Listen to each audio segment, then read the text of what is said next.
with boarding schools, what in your research, how has that impacted, I guess, children then and even us as survivors of the boarding school atrocities?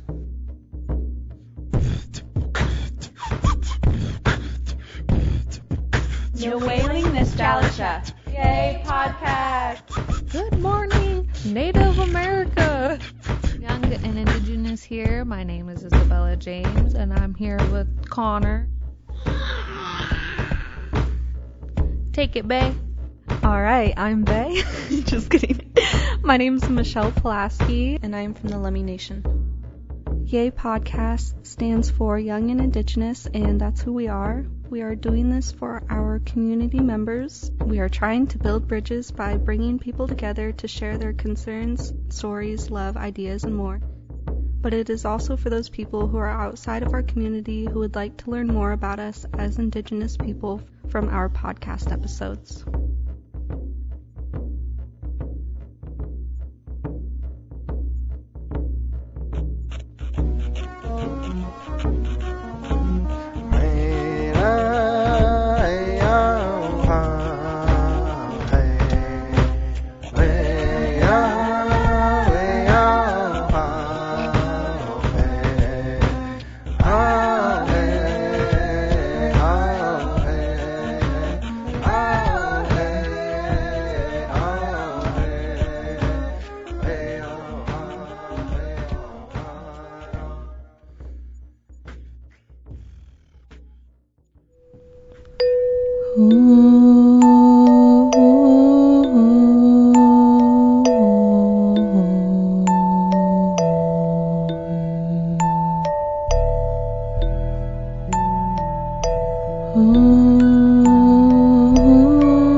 Welcome back to the Young and Indigenous Podcast, Episode 10. I want to welcome our guests, SUANN Riddick and Fred Lane. I did this interview back in December for a school project.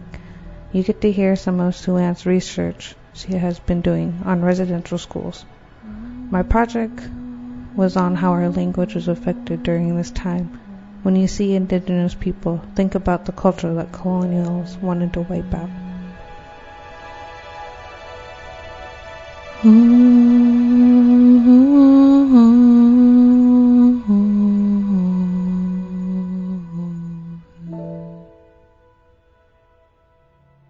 the early days, when children were brought from their reservations, they were forced to speak only English.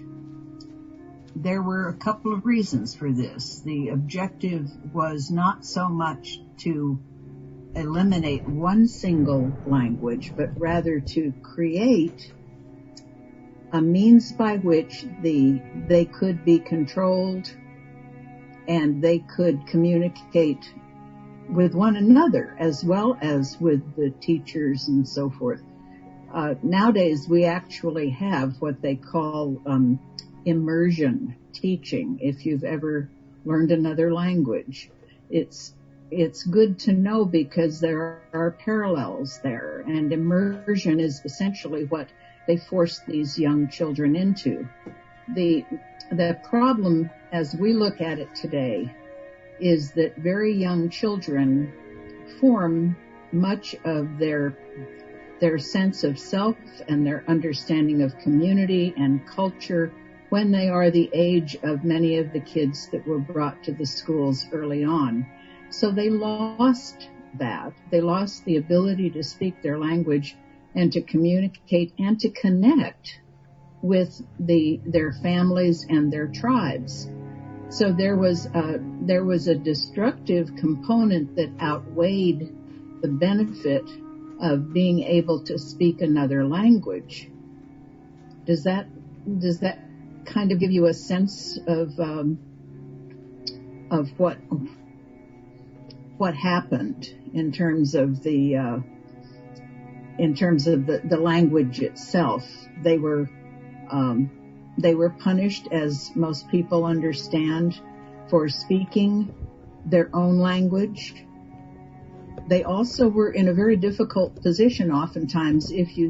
For example, if you had one child who was from the Lummi Reservation and kids who were from the Skokomish and kids that were Puyallup and kids that were from Siletz or California, you go on, you've got this big group of children. And as with any other situation where you have minorities, essentially children that one or two or three of them can be kind of ostracized. So there had to have been, as well in the early years, as well as the problems that came from the experience of the children being taken away from their families, taken away from their tribes, there was also the experience of being thrown into groups of children who didn't even speak their language either. They may have been their same age, but as Freddie was pointing out earlier, that there was a huge diversity in culture. Even in more recent years, there is still a great, particularly, and I'm going to point this out, there's a big difference between the off-reservation boarding schools and the experience the kids had there, and the ones that predominantly brought children from essentially the same communities. So if you had an on-reservation boarding school, you may have had many similar experiences, but the kids were far better able to communicate with one another. And there's not a whole lot of exploration about this, but I think you can kind of imagine what it would be like to be a kid from Lummi, for example, and you go to school and the majority of the kids in your class are Navajo. It's a completely different world, a completely different environment. And when neither one of you speak a common language, it creates an even more complicated situation for you to have to deal with just in basic communications. In time, I think that the most positive consequence of this experience that was horrible in so many ways, but we would not have had what we'll call the pan-Indian movement, the sense of unity that the tribes all over the United States and Alaska and even Hawaii have developed over the past half century or thereabouts. That movement and that sense of identity of Indigenous people collectively seeing one another in the same realm was, to a very large degree, created accidentally. I think that's perhaps the most interesting thing. It was never intentional on the part of the federal government that such a thing should happen. They were making it for their own reasons, for practical reasons. But the outcome was that by the 1960s, to pick a number out of the hat, there was a much stronger collective identity. The word Indian meant more as a way of identifying people together than it had in the 1800s. The only thing the kids would have understood is that where they came from, what their individual tribe was. But this concept of Indian was a white concept. It was a federal concept. It was a government framework, the Indian agencies and so forth. But it never had a truly, in the early days, it did not have a really legitimate connection to the way in which people identify themselves. So the unique and remarkable and impressive consequence, I think, of the off-reservation boarding schools where so many kids from different tribes were brought together was that there was a strength and a unity because of the resilience of Native people that was created, much to, I think, the unhappiness of the federal government, because the government never never chose that in the first place. They thought everybody would just simply become like white guys, and that would be it. If I were to put myself back in this time, I can't imagine going through these things. Just hearing of what some of the things she says breaks my heart. I can't imagine being taken as a child, and I can imagine my child being taken from me. I'm sure a lot of us died trying to protect our children. We got killed for doing what was right. I can resonate with some of the things that she says. Like saying, putting myself and imagining myself in some of those situations. Some of the things that children in residential schools went through. They wanted to wipe us out of our identity and our culture.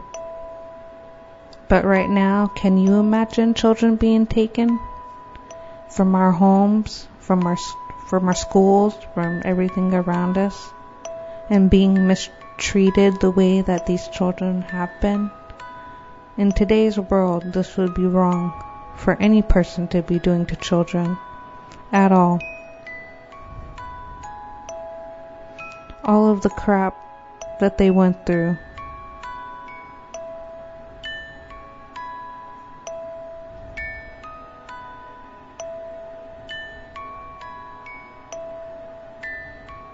We would be lost of all of this.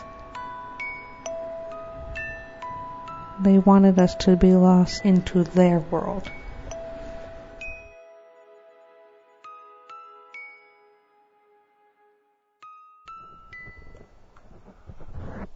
In your research of the kids buried at Chemawa, SUANN, with the children that were buried there in the late 1800s, and when we met just this past early October,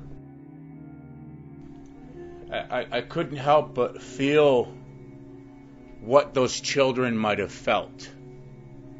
And I just kind of want to, in your research of the culture, we were talking about the impacts of boarding schools on the culture.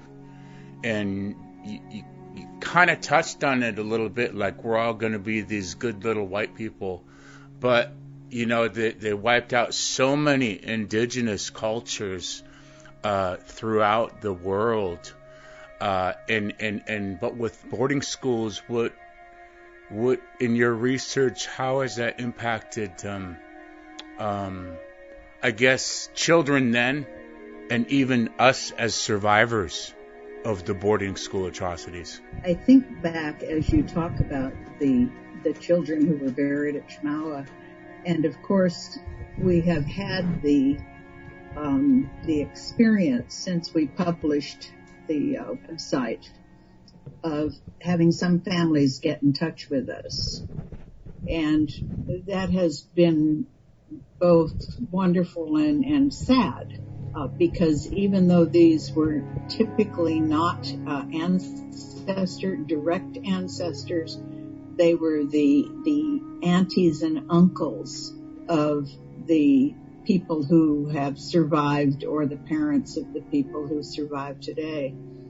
And I think there is one interesting component here that comes back time and time again. When I speak of aunties and uncles, and I have on many occasions, heroes and the models, and oftentimes I will remember that the graduates from Chemawa, many of the Alaskans in particular, were wonderful contributors. There are tribal leaders. There are government leaders.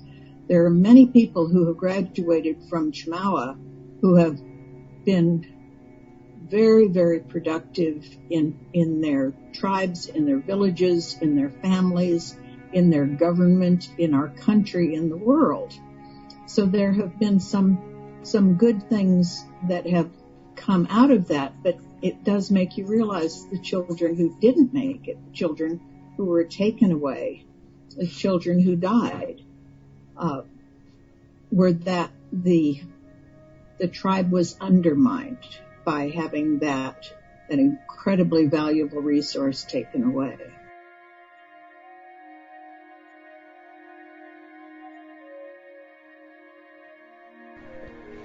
When I go back and I think about these things and think about the things that happen, I don't want to bring up negative thoughts about these things of what happened to us.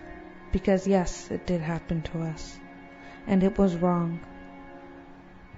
I don't want to bring those bad memories back up. I just want to acknowledge that you are still here today. We as Indigenous people, I want to acknowledge that we are still here, strong and alive. They didn't wipe us out. They didn't take us away.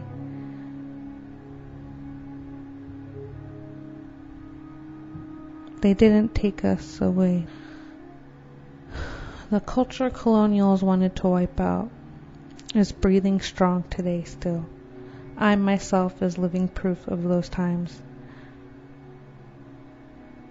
I am using my voice to raise awareness for the 150,000 children that didn't have a choice but to listen so that we could survive during these days. I myself will never understand why we were treated the way we was, but I will continue to use my voice and tell our stories and work for the good for our people, because our people have struggled from colonization for way too long. And we as Native people only want to bring good feelings of the work that we do today. So condolences out to the Indigenous children that were found. My hands go up to the 215 children that were found, and the continued churches and schools that are being searched for continued children to be found. Again, I don't want to bring continued hurt up, but that we are still here. Like what my boss says, that we come from a culture where we give and we don't expect anything in return. We are giving people, and we will continue to. Again, my heart goes out to these children, my relatives. We are strong as Indigenous people. We will always fight for what is right. We take a little and we give back. We stand for our people. We stand for what was almost wiped out. You make sure you stand up for that. Be proud and stand strong. I am proud to be here today, as my grandparents and great-grandparents went through some of these things, and that I am living proof and the voice that we are still here.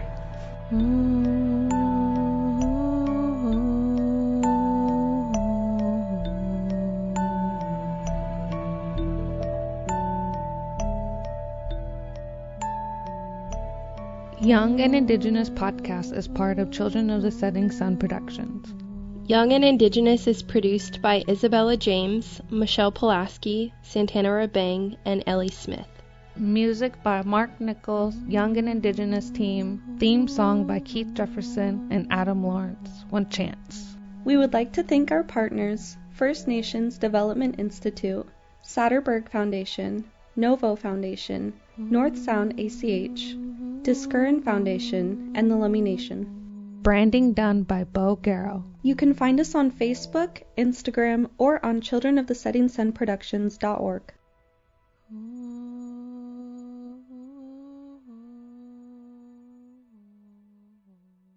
Until next time, lay nooks and saw. See you later.